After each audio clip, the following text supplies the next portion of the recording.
오늘 사도신경 23번째 시간이어서 죄를 사하여 주시는 것을 믿사오며 라고 하는 주제로 말씀을 나누려고 해요.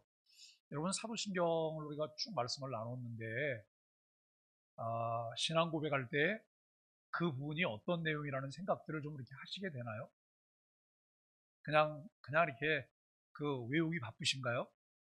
외우기 바쁘시면 안 되고, 우리가 이 신앙 고백을 할 때는 눈을 뜨고 내용을 보면서 여러분 고백해야 되는 거예요.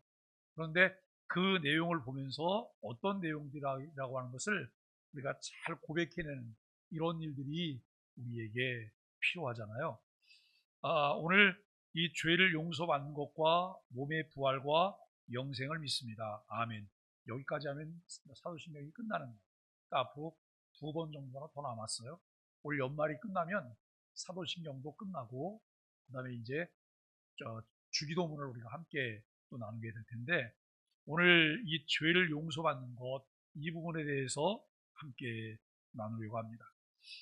우리는 성도들의 교통을 믿사오며 라고 하는 주제를 통해서 지난 주간에 성도 간의 교제와 연합이 하나님과의 교제에서 비롯된다라고 하는 사실을 배웠어요. 그러니까 그 하나님과 교제가, 친밀한 교제가 잘 이루어지잖아요.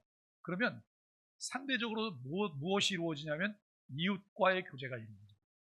성도와의 연합과 교제도 이루어지는 거예요. 자, 하나님과의 교제는 우리가 넉넉한 마음을 가지고 하나님을 좀 많이 봐드리는 거죠. 우리가 하나님 많이 이해해 드리는 거 아니에요? 그래서 하나님을 우리가 잘 이해해 드리니까 하나님과 우리와의 대화가 되는 거 아닐까요? 우리가 좀 하나님을 이렇게 쥐어 틀고 그러면 하나님 못 견디서 우리하고 대화하시지 않으시지 않을까요? 우리가 여러분, 이거 제가 이렇게 말씀드리는 이거 잘 생각해 보세요. 성도 간의 교제가 잘 안 된다. 왜 안 될까? 누가 상대가 일방적으로 다 너그럽게 다 이해하고 받아주고 그러면 그것 때문에 어쩌면 교제가 이어져 갈지 몰라요. 그런데 좀 팽팽하다 어느 날 이렇게 뚝 끊어질 수 있잖아요. 오늘 우리는 이 성도 간의 교제와 연합이 하나님과의 교제에서 비롯됐다라고 하는 것을 함께 생각했어요. 요한일서 1장 1절로 4절과 요한복음 17장 20절로 22절은 성도들이 그리스도 안에서 하나 되어 교제를 나누고, 자, 여러분, 지금 이 오른손과 왼손이 있어요. 그런데 왼손이 가려우니까 여기를 좀 긁어줘야 되는데 자꾸 옆에 다른 데를 긁어요. 근데 왼손이 오른손이 욕해요? 너는 그것도 못하냐? 나 앞으로 하지 마라, 이렇게 말해요? 그렇게 말하지 않아요. 왜요? 한 몸이기 때문에 하나이기 때문에 그러지 않는다는 거예요. 이 교제를 통해 하나님의 사랑과 은혜를 이 세상에 드러나야 한다라고 하는 것을 우리에게 강조하고 있습니다. 우리는 성도의 교통을 통해서 서로 사랑하고 격려하고 하나님의 나라를 세우는 사명을 감당하기로 결단했어요. 자, 옆 사람을 보시면서 이렇게 물어봐 주세요. 우리 하나예요? 그렇게 좀 물어봐 주세요. 우리 하나예요?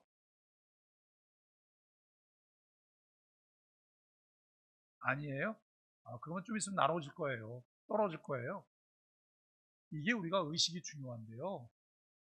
우리가 누구를 중심으로 하나예요? 예수 그리스도를 중심으로. 예수님이 머리시고 우리는 그 몸의 지체잖아요. 그런데 이 의식이 부족하면 여기서 자꾸 떨어져 나가는 거예요. 네? 떨어져 나가서 내가 살 재간이 있을까? 살 재간이 없어요. 자, 우리 교회가 있고 주변에 다른 교회들이 있어요. 이 교회고 우리 교회는 하나예요? 이 교회는 하나일까요? 아니면 전혀 별개일까요? 여러분, 우리가 우주적인 교회를 볼 때 이 교회는 하나인 거예요. 그런데 지역교회로서 각기 특성을 가지고, 여러분, 특성을 가진 자로서 역할을, 자, 보세요. 손은 손의 역할이 있죠? 코는 코의 역할이 있어요. 입은 입의 역할이 있고요. 우리가 그렇게 이해하시면 돼요. 각기 교회가, 지역교회가 다른 교회가 있는데 교회마다 특성이 달라요. 특성이, 목사님들의 목회 철학도 비전도 달라요. 그러나 우리가 여러분 같은 하나님을 고백해요. 그리고 같은 성경을 보고 있어요. 우주적으로 하나의 교회예요. 그러니까 경쟁해야 될 대상이에요? 경쟁해야 될 대상이 아니에요. 서로를 돌아보고 보완하고 함께 해야 될 그런 대상이라고 하는 것을 우리가 생각을 하게 돼요. 이제 성도의 교통의 근본적인 기초가 되는 죄 용서를 살펴보려고. 성도가 교통하는 것, 이 교통하는 것이 하나님이 기뻐하시는 뜻인데, 성도의 교통이 잘 이루어지기 위해서 여러분 이 교통의 근본적인 기초가 뭐라고요? 이 근본적인 기초가 뭐라고요? 죄 용서예요. 빨간 글자로 죄 용서라고 그랬잖아요. 우리가 용서하고 너그럽게 하고 이해하고 받아주는 것, 이것이 기초라고 하는 거예요. 죄를 사하여 주시는 것을 믿사오면은 하나님과의 관계 회복의 핵심이에요, 이것이. 그리고 성도들 간의 교제를 가능하게 하는 은혜의 기반이라는 거예요. 여러분, 우리가 하나님께서 우리의 죄를 용서해 주시지 않았다면 우리가 하나님 앞에 나갈 수 있어요? 우리가 히브리서를 함께 공부할 때에 예수님께서 십자가에서 단번에 제물이 되셨잖아요. 예수님이 십자가에 죽으실 때 예루살렘 성전에서 무슨 일이 벌어졌어요? 성전 휘장이 찢어졌어요. 성소와 지성소를 가로막고 있던 휘장이 위에서부터 아래로 그냥 다 찢어져 버렸어요.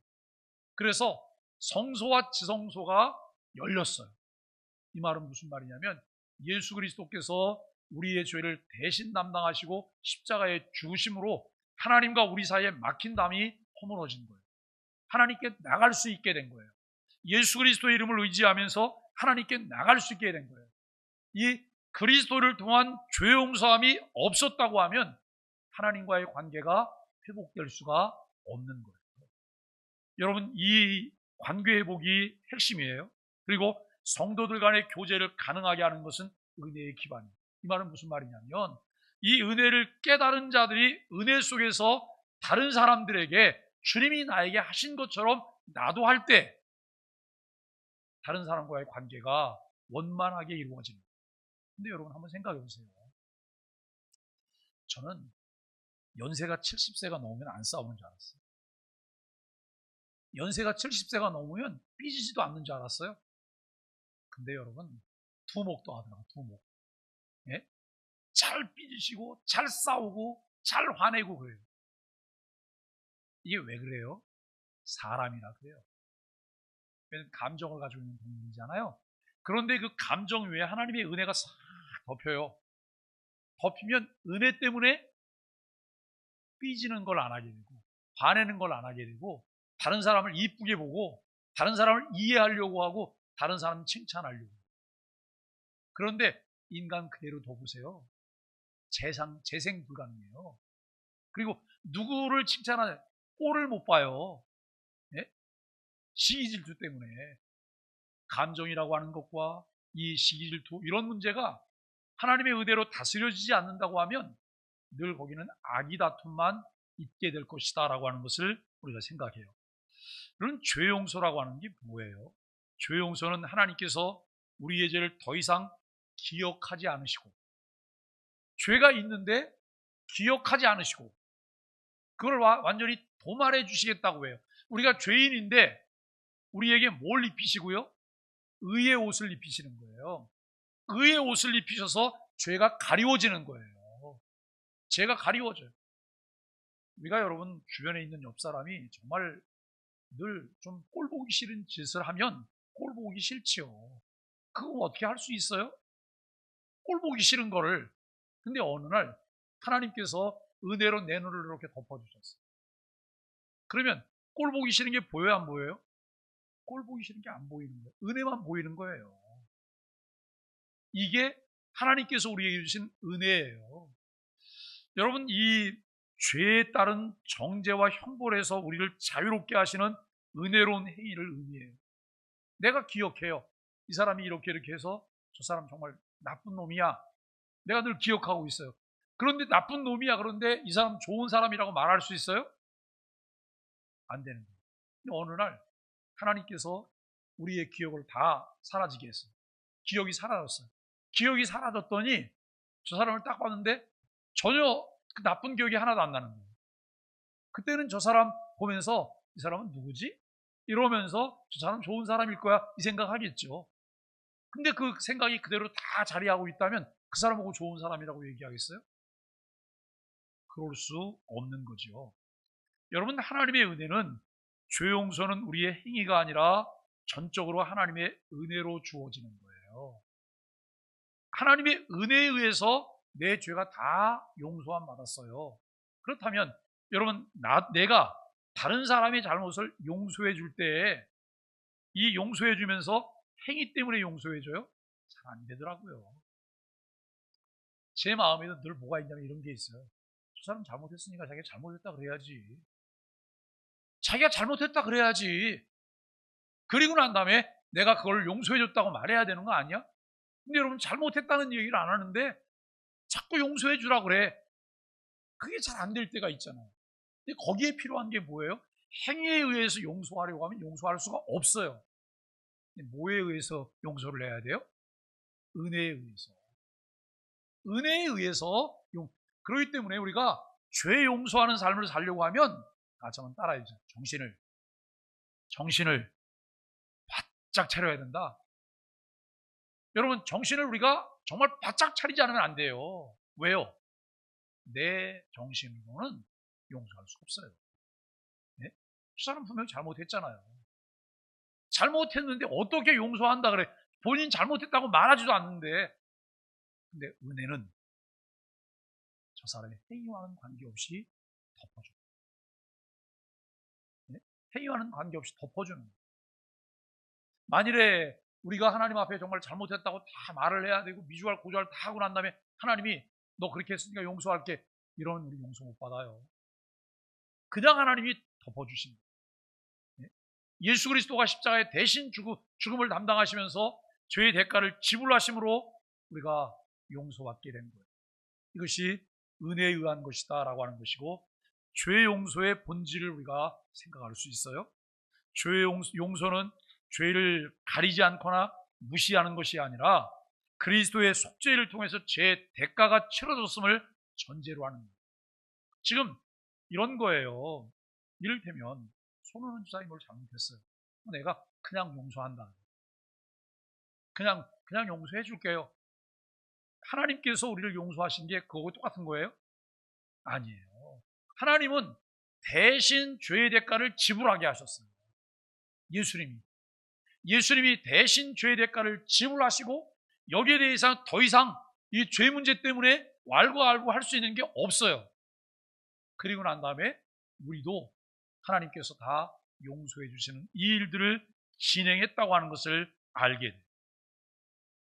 그래서 이제 칼빈은 기독교 강요에서 뭐라고 말하냐면 죄 용서를 죄와 정죄로부터의 해방이라고 말해요. 죄와 정죄로부터 해방이다. 잘못하면 경찰에 잡혀가잖아요. 잡혀가서 수사를 받아요. 네? 그래서 죄가 드러났어요. 그러면 법정에서 판결이 내려져요. 징역 1년. 그러면 1년을 살아야 돼요? 1년을 살아야 되는 거죠. 그러다가 어느 날 대통령에게는 사면권이 있어서 대통령이 정당한 방법을 통해서 그 죄를 사면한다 그러면 그때는 자유해집니다. 그러기 전까지는 죄의 대가를 다 지불해야 돼요. 그리고 징역 1년이라고 해서 1년을 살고 나왔어요. 1년을 살고 나와서 또다시 누가 그것에 대해서 또 죄를 물을 수 있어요? 없어요? 죄를 물을 수 없잖아요. 죄의 대가를 지불했잖아요. 그런데 죄의 대가를 다 지불했는데 뭐가 남아있어요? 죄 지은 흔적이 남아있는 거예요. 죄 지은 흔적. 우리가 신앙생활할 때 정말 애쓰고 또 신중해야 되고 무엇을 결정하면서도 사려 깊어야 되는 이유가 무엇일까? 흔적이 남는다. 흔적. 하나님과의 평화가 이루어졌다고 하는 것을 강조해요. 그러니까 하나님과 화목하지 못했던 것으로부터 이제 하나님과 화목이 됐어요. 자유를 누리게 돼요. 은혜 속에 살게 되었다라고 하는 이 부분을 생각해요. 죄 용서란 무엇일까? 우리의 삶에 어떤 변화를 가져오게 될까? 죄 용서가 뭐라고 했어요? 그리고 우리 삶에 어떤 변화가 일어나요? 죄 용서는 하나님과의 관계를 회복시켜요. 그리고 우리로 하여금 은혜에 감사하며 살게 돼요. 아이들이 막 싸웠어요. 그런데 가끔 부모님들이 이렇게 말해요. 큰아이 등짝을 딱 때리면서 너는 형이잖아. 너는 형이잖아. 그것 좀 용서해주면 안 돼? 좀 봐주면 안 돼? 이렇게 얘기하면 형이 아주 길길이 뛰는 아이들이 있어요. 어? 왜 내가 억울하게 내가 그걸 하냐고 그냥 막 말을 해요. 여러분, 그 아이가 형이기 때문에 용서할 수 있는 게 아니에요. 부모로부터 다 용서의 은혜를 많이 받았으면 여러분 부모가 그 아이 손을 붙잡고 얘기할 수 있어요. 너가 뭘 잘못할 때도 엄마 아빠가 너를 늘 용서하지 않냐, 사랑하지 않냐. 네가 형이니까 동생을 좀 너그럽게 대하고 용서하고 사랑해주면 안 되겠니? 이 사랑을 입은 아이들은 그렇겠다라고 말해요. 근데 그게 안 되는 아이들은 형이라고 하는 것만으로 이것을 강제로 시킬 수는 없는 거예요. 우리가 하나님께로부터 받은 은혜가 크고 받은 은혜 속에서 살잖아요. 그러면 은혜 속에 살아가는 사람에게는 뭐가 있냐면 감사하며 살게 돼요. 불평, 투정, 원망, 여러분 이게 아니고 감사하며 살게 된다라고 하는 것을 우리가 생각하게 되는 거예요. 죄 용서의 근거는 그리스도의 십자가와 그의 전적이고 온전하신 순종, 죄 용서는 인간의 행위나 자격이 아닌 오직 그리스도의 대속 사역을 근거로 하고 있다는 거예요. 죄 용서를 받았다고 하는 도대체 무슨 근거로? 예수님이 십자가에 죽으셨어요. 예수님 죄가 많으셨잖아요. 그죠? 정치범이었잖아요. 예수님. 그 당시에 정치범이나 십자가에서 처형당하게 되는데 예수님이 정치범으로 십자가에 처형당한 거 아니에요? 죄가 많아서. 전혀 없으신데 그분이 그 형벌을 받으셨어요. 여기에 필요했던 것이 뭐냐면 하나님의 계획에 순종하시는 예수님의 모습이 중요하게 보여진다는 거예요. 그래서 여러분 신앙생활은 내 알량한 어떤 그 욕망이나 내 소원이 있어서 그것을 하나님께 이야기하고 하나님께 관철시키려고 여러분 다니는 게 신앙생활이 아니에요. 예수님은 우리를 위해서 뭘 주셨어요? 아들 예수 그리스도를 주셨어요. 아들 예수 그리스도를 주셨고 우리를 사랑해 주셨어요. 이 십자가의 근거를 통해서 우리가 죄 용서받았다고 하는 것을 깨닫게 되고 죄 용서는 인간의 행위나 자격이 아닌 오직 그리스도의 대속 사역을 근거로 한다는 거예요. 이 사실을 잘 깨닫고 이해하면 마음에 감동이 있어요. 감사가 있어요. 그리스도의 십자가를 보면 이사야 53장 5절에서는 그가 찔림은 우리의 허물 때문이요 그가 상함은 우리의 죄악 때문이라고 선언했습니다. 우리가 이제 12월 25일이 성탄절이라고 성탄절 절기를 지키잖아요. 예수님이 왜 이 땅에 사람의 몸을 입고 오셨어야 되는 거예요? 예수님이 사람의 몸을 입고 이 땅에 성육신 하셔야 될 이유가 예수님에게는 없어요. 하나님에게는 없어요. 그 이유는 우리 인간을 구원하시기 위한 하나님의 구원 계획 때문에 예수님이 이 일에 순종하시게 된 거예요. 우리가 여러분 이 부분을 보면서 그분이 찔림, 그분이 상함, 우리의 허물 때문이고 우리의 죄악 때문이라는 사실을 우리는 마음 가운데 받아들여야 해요. 예수님의 십자가가 우리의 죄를 용서하는 근거임을 우리가 보여줘야 된다라고 하는 거예요. 내게 어떤 행위가 있거나 나에게 잘난 것이 있거나 자격이 있거나 이래서 내가 용서함을 받는 것은 아니지요. 그리스도의 순종을 보게 되는데요. 로마서 5장 19절에는 한 사람의 순종하지 아니함으로 많은 사람이 죄인 된 것 같이 한 사람의 순종하심으로 많은 사람이 의인 되리라 라고 말해요. 여기 앞에 나오는 한 사람은 누구예요? 바울이 로마서 5장을 쓰면서 이 앞에 나오는 한 사람의 순종하지 않음으로 라고 하는 이 말에 한 사람은 누구죠? 아담이에요. 처음 사람 아담. 아담이 불순종함으로 죄가 세상에 들어왔잖아요. 그런데 두 번째 아담이라고 말할 수 있는 예수님이 순종하심으로 많은 사람이 의인 되었다라고 하는 것을 알게 됩니다. 예수님의 완전한 순종은 우리의 의로움의 기초가 된다라고 하는 거예요. 예수님이 완전히 순종하심으로 우리의 의로움의 기초가 되었어요.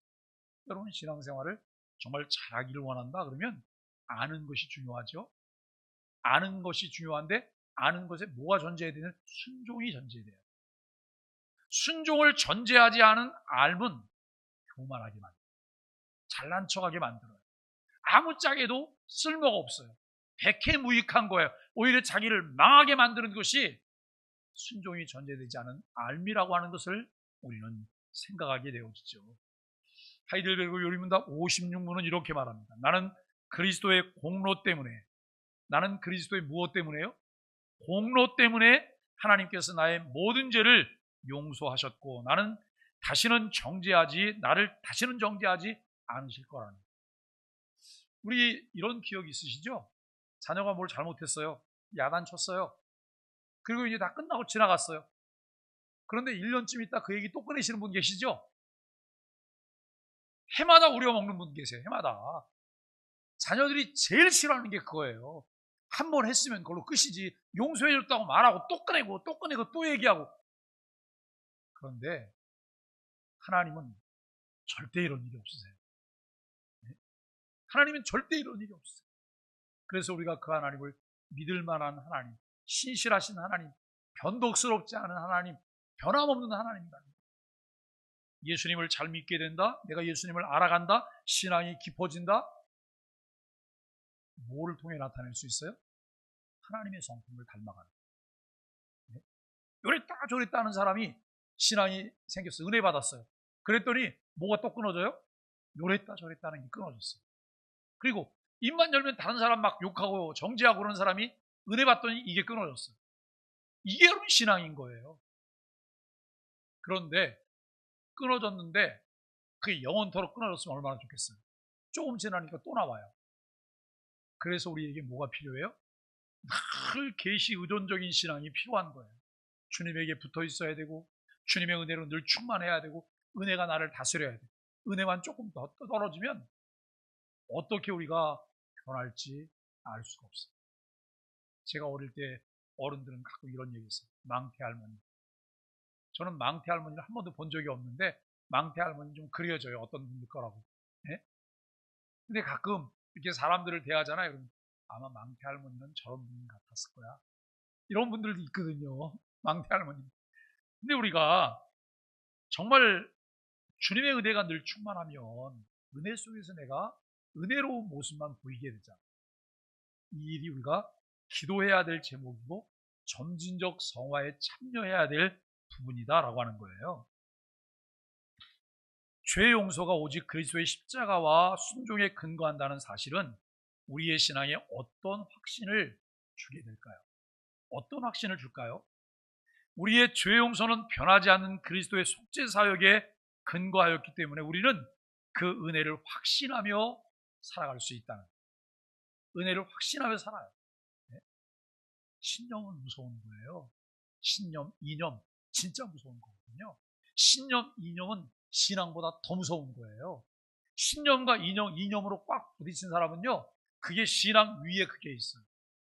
그래서 이념 때문에 신앙을 받아들이지 않아요. 누가 이번에 그런 얘기를 하더라고요.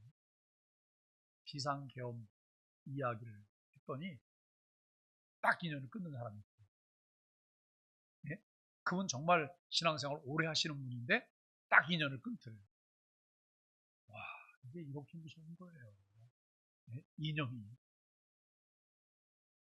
우리가 이념이라고 하는 안경으로 이렇게 세상을 바라보면 세상이 색깔이 다 달라요.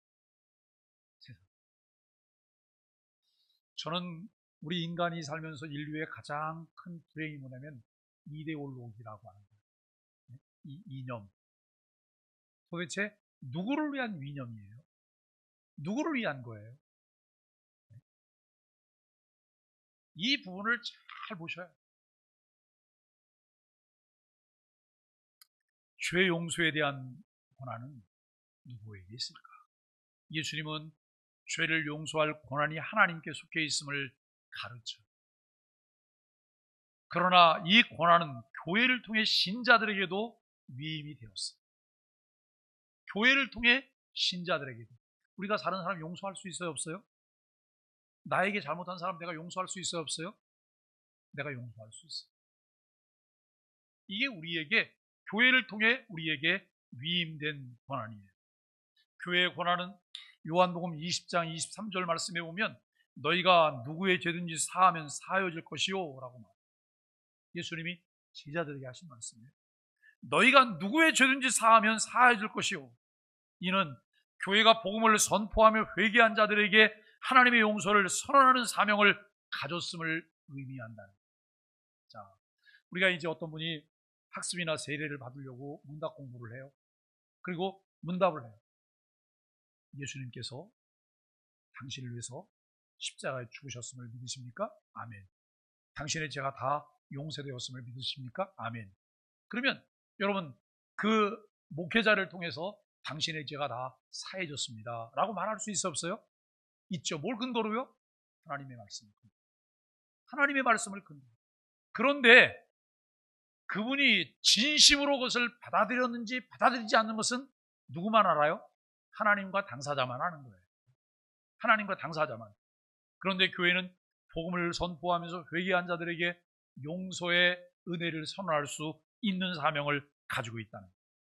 성령님의 사역인데 성령님은 우리가 용서받았음을 확신하게 하시고 용서의 은혜를 다른 사람에게도 나누게 하신다라고 하는 거예요. 성령님이 끊임없이 우리에게 일깨워주는 거예요. 끊임없이 우리로 하여금 깨닫도록 해요. 알게 하고 그 안에 살게 하고 그 은혜를 누리며 살게 하는 일을 성령님이 하세요. 우리가 이 은혜를 다른 사람에게도 나누는 그런 은혜가 있기를 바랍니다. 교회가 죄를 용서할 권한을 가졌다는 것은 신자들에게 어떤 책임을 부여할까요? 이런 권한을 가졌는데 신자들에게 어떤 책임이 부여했고, 아니 죄 용서하는 권한이 내게 위임되어서 나는 그거 사용하는데 나한테 무슨 책임이 있다고? 도대체 무슨 책임일까? 우리는 복음을 통해 하나님의 용서를 전해요. 복음을 통해 뭘 한다고요? 하나님의 용서를 전해요. 다른 사람들에게 용서를 실천하는 것이 우리에게 주어진 사명입니다. 그러니까 여러분 교회 공동체는 무슨 공동체냐? 용서의 공동체다. 사랑하는 공동체다. 교회 공동체는. 이런 공동체로 우리가 이해를 하게 되는 거죠. 그리고 죄 용서함을 받을 이들은 우리가 어떻게 살까? 내가 죄 용서함을 받았어요. 어떻게 살까? 자, 오늘 우리가 이걸 읽었던 본문 중에 보면 10,000달란트를 빚진 자가 있어요. 그리고 또 조금 빚진 자가 있어요.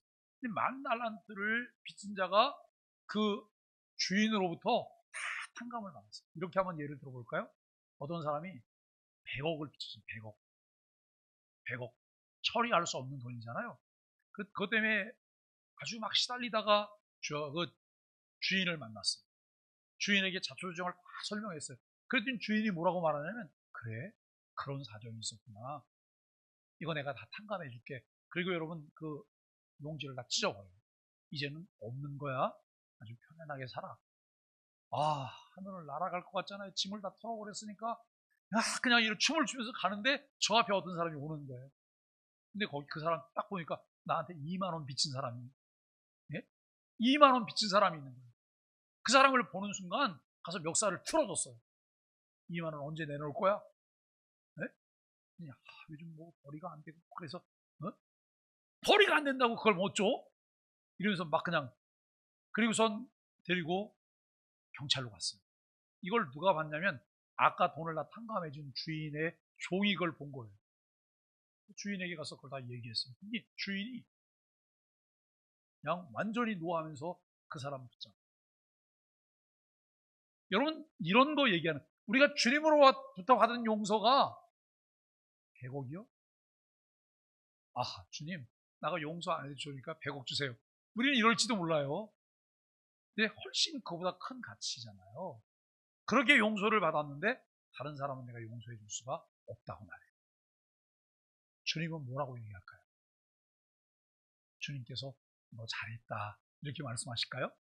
그럴 수밖에 없지. 그러실까요? 우리가 곰곰이 생각해봐요. 죄 용서받은 사람에게 꼭 필요한 것은 무엇일까? 감사하는 삶입니다. 죄 용서받은 자는 하나님의 은혜에 감사하며 살아요. 감사가 있는 사람은 다른 사람에게 너그러울 수 있고, 다른 사람에게 관용을 베풀 수 있고, 다른 사람을 사랑할 수 있는 사람입니다. 그럼 마태복음 18장 27절에서 임금의 빚을 탕감받은 종은 마땅히 감사하면서 은혜에 보답하는 삶을 살아야 됐어요. 감사의 삶은 예배, 기도, 순종으로 나타나고 우리로 하여금 하나님께 영광을 돌리게 돼요. 웨스트민스터 소요문답 105문은 주기도문에 이렇게 말씀하고 있어요. 우리가 우리에게 죄 지은 자를 사하여 준 것 같이, 주기도문 하다 보면 이게 제일 걸리는 거예요. 우리가 우리에게 죄 지은 자를 사하여 준 것 같이 우리의 죄도 사해 주시고. 그러니까 이 말은 무슨 말이냐면, 우리가 다른 사람의 죄를 용서하지 않으면 내 죄를 절대로 용서하지 마시고, 이 기도예요. 네? 무서운 기도잖아요. 그러니까 마음에 가지고 있으면 안 되고 내놓고 용서해야 돼요. 하나님의 용서를 감사하며 다른 사람에게도 용서를 베풀 것을 우리에게 가르치죠. 죄 용서를 받은 자로서 감사의 삶은 어떻게 나타나야 될까? 이것이 어떻게 나타나야 될까? 죄 용서를 받은 자는 하나님께 예배와 순종으로 감사하고 은혜를 삶 속에서 드러내는 이 부분을 말씀하고 있습니다. 첫 번째는 감사의 삶이에요. 두 번째는 용서의 삶입니다. 마태복음 18장 32절로 33절에서 주인은 용서받은 종이 다른 사람을 용서하지 않은 것을 책망하잖아요. 죄의 용서를 받은 자는 다른 사람을 용서해서 용서를 통해 하나님의 은혜를 드러내야 한다라고 합니다. 아주 단순하고 평범한 진리를 성경은 우리에게 말씀하고 있습니다. 여러분, 용서의 실천입니다. 용서는 감정이 아니에요. 용서는 뭐라고요? 의지적인 결단이에요. 용서는 감정이 아니에요. 의지적인 결단이에요. 그런데 감정이 앞서면 절대 해결이 안 돼요. 의지적인 결단이 필요해요. 무엇에 의한 의지적인 결단이냐면 주님의 은혜에 의한 의지적인 결단이에요. 주님께서 나에게 하셨던 그 분명한 사실들에 의한 의지적인 결단이 우리에게 필요해요. 과연 나는 신앙생활하면서 오늘도 하나님의 말씀대로, 하나님 말씀이 가르치는 대로 그 말씀에 순종하며 살려고 내가 노력하고 있는가라고 합니다. 대부분 보면 감정이 늘 앞에 있어요. 감정이. 내가 조금 기분 나쁘면, 좀 나를 좀 불편하게 하면 하나님이고 뭐가 없어. 하나님 말씀이고 뭐가 없어. 여러분, 우리가 하나님 절대주의자가 아니잖아요. 그렇게 된다면. 네? 어떻게 하면 하나님의 주권을 인정하고 우리가 하나님의 절대 주권 앞에 순종하는 사람으로 살아갈까요? 의지적인 결단이 필요해요. 우리가 받은 하나님의 은혜를 기억하면서 다른 사람들에게도 그 은혜를 나누어야 한다라고 하는 것이죠. 나는 하나님께 받은 용서를 기억하며 다른 사람을 용서하고 있습니까? 나는 하나님의 은혜를 기억하며 다른 사람의 용서를 실천하고자 결단해야 해요.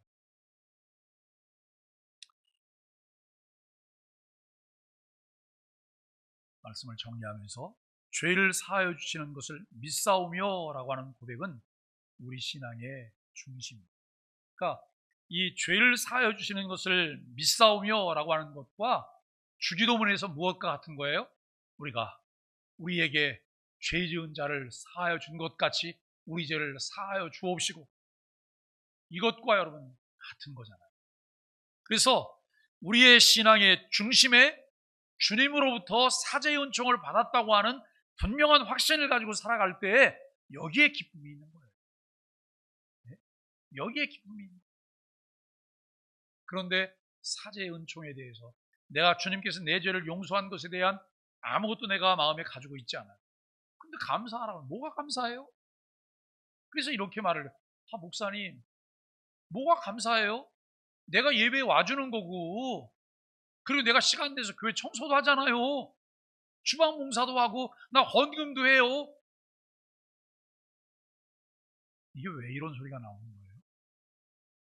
주님께로부터 받은 게 없기 때문에, 주님의 은혜를 깨닫지 못하기 때문에 내가 그것을 말합니다. 오늘 우리는 내가 주님께로부터 정말 굉장한 것을 받았다고 하는 것을 분명히 깨닫고, 그리고 이것의 근거가 그리스도의 십자가와 순종의 근거가 있다고 하는 사실을 내가 깨닫는 하나님의 은혜를 경험하고 있다면, 우리는 찬송가 노랫말에서 고백하는 고백들을 우리도 해. 내 몸밖에 드릴 게 없다. 네? 늘 울어도 눈물로서 다 갚을 수 없다고. 이 몸 주께 드린다. 근데 여러분, 주께 무슨 몸을 드려요? 주께 무슨 시간을 드리고 주께 무슨 돈을 드려요? 아까운데. 왜 아까워요? 은혜를 깨닫지 못하기, 은혜에 감사하지 못하기 때문에. 신앙은 깨달은 것만큼 감사하고 감격스러운 거예요.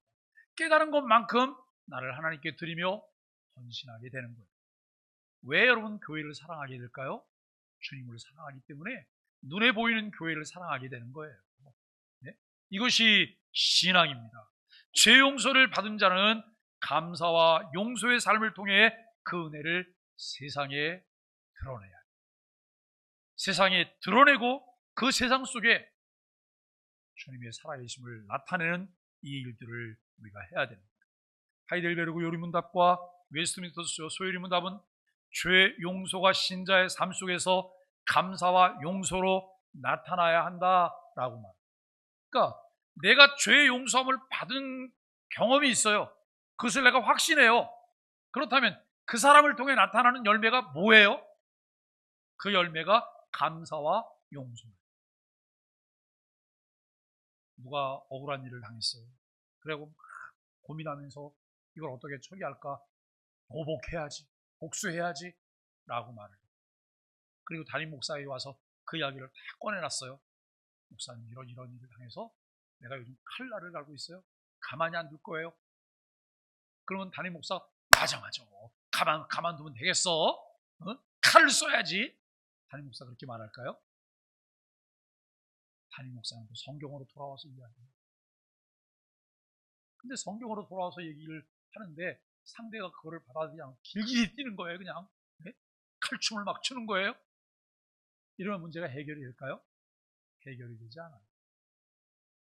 너무 억울한 게 많지만 담임 목사가 잘 또 권면을 해요. 성경으로. 담임 목사가 권면하기 때문에 듣는 것이 아니라 무엇 때문에 들어요? 하나님의 말씀이기 때문에 들어야 되고, 성령께서 그 말씀을 통해 내게 은혜로 나를 어루만져 주시니까 내가 거기에 순복하는 거예요. 이럴 때 교회가 되는 거잖아요. 그죠? 그런데 목사님 다 소용없어요. 다 필요 없어요. 이렇게 가면 은혜가 없는 거예요. 교회가 안 되는 거예요. 과연 나는 어떨까라고 하는 거예요. 정말 그리스도께서 나를 위하여 십자가에 죽으시는 그 엄청난 대가를 지불하셨다고 하는 것이 깨달아지고 믿어져서 늘 그것을 생각할 때마다 울컥울컥하고 내가 감사하고 다른 사람을 용서하는 열매가 내 삶 가운데 주렁주렁 열렸을까요? 주렁주렁 열렸다면 그분은 행복한 사람입니다. 세상에 무엇과도 바꿀 수 없는 행복한 사람입니다. 다른 것에 갈증을 느끼지 않는 행복한 사람으로 살게 되는 거예요. 우리가 받은 은혜를 기억하며 다른 사람과 화목하시고 하나님의 나라를 세우는 결단을 할 수 있기를 바랍니다. 여러분, 내가 잘못하지 않은 내가 잘 미안하다고 얘기하면 손해잖아요. 그죠? 억울하잖아요. 근데 그 사람은 어떤 사람인지 아세요? 더 큰 그릇을 가지고 있는 사람인 거예요. 더 큰 그릇을 가지고 있는 사람. 더 큰 그릇을 가지고 있기 때문에 그것을 감싸 안을 수 있는 거예요. 그릇이 요만한 종재기인 사람은 매일 그것만 생각해요. 아무것도 못해. 거기에 노예가 되는 거예요. 네? 마음에 평화가 없어요. 잠을 자려고 해도 그게 생각나고 그냥 이 분이 막 일어나고 아침에 일어나는 첫 번째 생각나는 게 그거고 오늘 이거를 어떻게 해? 여러분 평화가 있을까요? 없습니다. 아침에 딱 눈을 떴는데 주님의 은혜가 감사해서 찬양이 나옵니다. 그 사랑의 물결이 넘친다고 찬양하니 주님의 은혜가 감사해서 찬양합니다. 여러분 그렇게 눈을 뜨시겠어요? 그냥 분이 가득 차갖고 아침에 씩씩거리면서 눈을 뜨시겠어요? 이게 분을 품잖아요. 분을 품면 오장육부가 다 망가지는 거예요. 오장육부가. 근데 평안하고 감사하면서 살잖아요. 오장육부가 튼튼해지는 거예요. 네? 우리 120살 넘게 사셔야 되잖아요. 건강하게 사셔야 되잖아요. 감사의 약을 잘 쓰시기를 바라고, 그래서 이 감사의 약을 통해서 다른 사람과 늘 화목할 수 있는 은혜가 넘쳐나게 되기를 바랍니다. 나는 죄 용서의 은혜를 감사하며 다른 사람을 용서하는 삶을 살고 있습니까? 라고 하는 질문에 뭐라고 대답하시겠어요? 나는 하나님의 용서를 기억하며 감사와 용서의 삶을 통해 하나님의 은혜를 드러내고자 합니다. 라고 늘 고백해야 되겠죠. 죄를 사하여 주시는 것을 믿사오며라고 하는 내용을 함께 나누는데, 우리가 이것을 고백하는 고백이 우리 매일의 삶에서 감사와 용서로 실천되기를 소망합니다. 또 이를 통해 하나님의 은혜를 경험하고 그 은혜를 세상에 전하는 소망의 가족들이 되시기를 예수 그리스도의 이름으로 간절히 축복합니다. 하나님 감사합니다. 우리에게 사도신경 신앙 고백을 통해서 하나님께서 우리의 삶이 어떠한 삶이 되어야 될지 가르쳐 주시고 말씀해 주시니 감사합니다. 마음에 새기고 기억하며 늘 사제의 은총을 받은 자답게 감사와 용서의 열매가 넘쳐나도록 주님 인도하여 주옵소서. 예수님의 이름으로 간절히 기도합니다. 아멘.